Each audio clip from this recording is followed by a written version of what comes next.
Bonjour tout le monde et on se retrouve pour la critique de net numéro 53. Est-ce que vous connaissez Korn? Oui, bien sûr, tout le monde connaît Korn, groupe de néo-metal, puis metal alternative, puis metal step. Enfin, c'est un groupe qui est passé par pas mal de phases, groupe qui a beaucoup marqué le paysage du metal. Ils reviennent avec leur nouvel album, The Serenity of Suffering, qui d'après eux revient à leur source et est très heavy. Effectivement, c'est relativement le cas. Je dis relativement parce que ça dépend de quelle source ils parlent. Parce que ici, on n'a pas le petit côté avant-garde des débuts du groupe. On est plus sur à peu près leur milieu de carrière. On reconnaît très bien Korn, surtout avec le côté dérangeant des vocaux, où parfois Davis nous montre qu'il cède à la folie, en tout cas son personnage. On a aussi les mêmes sons de guitare de Korn que d'habitude, et pareil pour les refrains, on est toujours dans l'esprit du groupe. Donc vous ne serez pas dépaysé. Mais maintenant, au niveau qualité, qu'est-ce que ça vaut? J'ai un peu de mal à me décider de ce que je pense de l'album. Tout d'abord, j'ai du mal à trouver une musique qui se démarque. Aucun son ne m'a vraiment touché particulièrement, mais je n'ai détesté aucun son non plus. En fait, j'ai plutôt écouté l'album comme une bande son, et c'est plutôt dommage pour du Korn. J'ai quand même retenu des petits trucs, comme par exemple le riff principal de Rotten in Vain, le single principal, qui il faut l'admettre est assez puissant. Il y a aussi le bridge un peu fou de Everything Falls Apart, où Davis répète comme un fou la même chose. There is nothing in my head,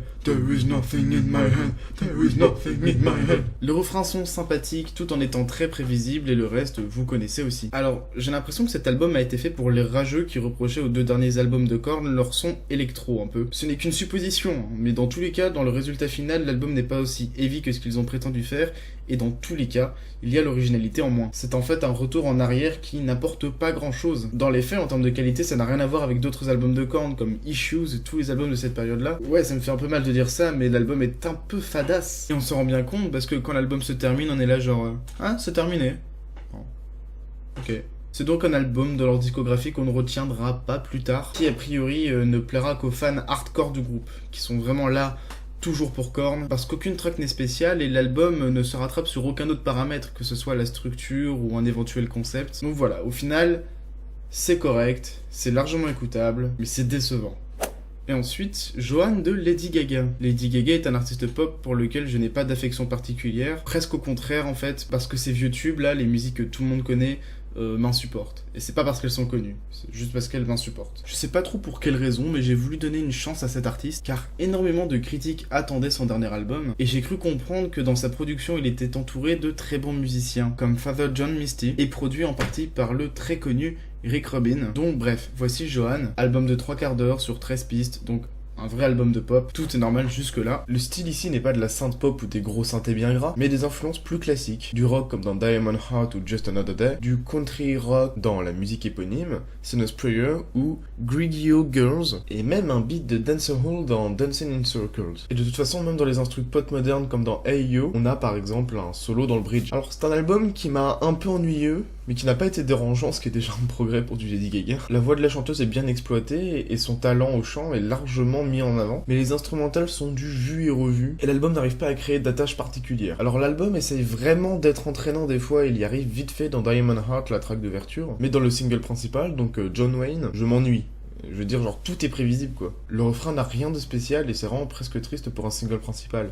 Et c'est qu'un exemple parce qu'il y a plusieurs musiques qui sont un peu dans ce gabarit-là. La seule fois où l'album réussit vraiment son entreprise, c'est dans Perfect Illusion, où le refrain est vraiment super entraînant, en grande partie grâce aux vocaux, et en plus, il y a un petit côté 80s qui est très sympathique. Une musique qui, j'avoue, est quand même un peu addictive. Et là, il y a un truc intéressant qui va se passer, c'est que l'album change de tournure, plus ou moins, à partir de la moitié de l'album. Il devient une espèce d'album familial, oui oui. Les 6-7 dernières musiques de l'album jouent vraiment sur la pop et la détente, tout ça à l'ancienne. C'est vraiment ce qu'on aurait pu définir par chill il y a plusieurs décennies en fait. Et j'aime bien ce côté positivant et en même temps relaxant et chaleureux aussi, en fait c'est vraiment familial, c'est le terme qui me vient à l'esprit. Et je peux comprendre que ce soit plutôt attachant pour pas mal de gens et que ça fasse appel à certains souvenirs. Mais d'un autre côté je suis désolé mais c'est toujours pas original. D'ailleurs la plupart des tracks sont sur un modèle de reprise de certains tubes connus d'autres décennies, donc on peut pas dire que ce soit vraiment ça l'originalité. J'aime aussi bien que l'album parte dans un concept musical et reste sur un même thème, mais bon, c'est à partir de la moitié quoi. C'est comme si on avait brutalement coupé l'album en deux parties. Une partie très variée qui ressemblerait à une compilation de singles, et une autre partie qui aurait vraiment une sorte de constance. C'est un peu bizarre comme division et comme choix artistique, parce qu'à la limite, si tu veux faire deux parties nettes, tu fais un double album.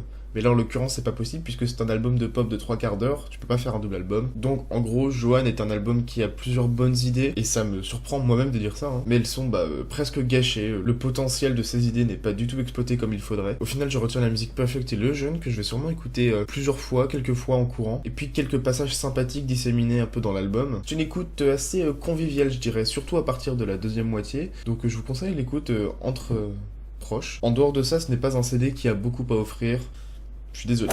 Et enfin, on termine avec mes copains We Roll Like Mad Men avec leur album AF. Alors, We Roll Like Mad Men en français est un groupe d'électro, musique de club, alternative, intelligent, qui ont fait en 2012 leur premier album Who is Heady Crystals, qui est sans doute dans mon top 20, top 30 des meilleurs albums ever. Je ne me lasse juste jamais de cet album. Depuis, ils ont sorti 2 EP qui sont sortis, je crois, tous les deux en 2014, et les revoilà donc après 2 ans sans activité avec leur nouvel album AF, sorti le 7 octobre, c'est vrai, mais j'ai beaucoup trop d'attache pour le groupe pour en parler dans les albums oubliés. Alors pourquoi l'album s'appelle AF sinon? Je sais pas, j'en ai aucune idée. Est-ce que c'est pour As Fuck?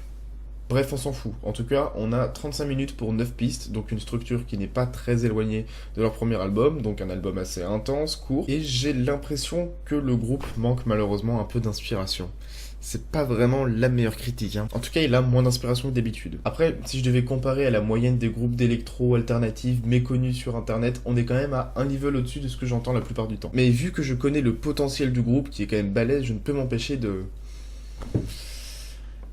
Après, il y a pas mal de choses, hein. Dans Understated, le drop est vraiment original. Sinon, le vocodeur et la voix sont utilisés de manière originale dans tout l'album aussi. Mais par exemple, pas autant qu'à l'époque de leur premier album. Et même de leurs IP.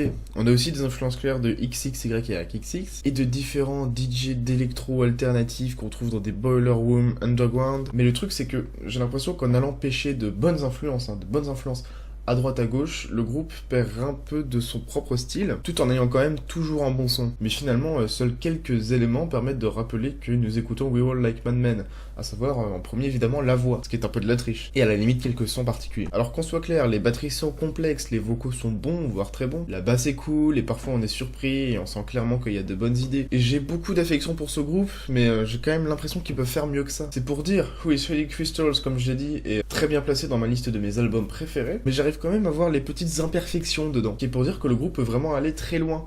Et là, c'est un peu comme si le groupe était resté dans un cocon pendant 4 ans, parce que qu'est-ce qui a vraiment changé? En fait, ils ont juste remplacé leurs influences dubstep par des influences trap et un peu plus de sons de house aussi globalement. Donc AF, oui, est un bon album, mais quand je dis ça, je dis plus genre... Putain, AF est un bon album, pas un chef-d'œuvre. Et voilà, c'est à peu près tout ce que j'aurais à dire sur cet album et dans cette vidéo. Donc on se retrouve pour la prochaine critique. Gros bisous, abonnez-vous, réseaux sociaux, blablabla. Gros bisous, à la prochaine, salut.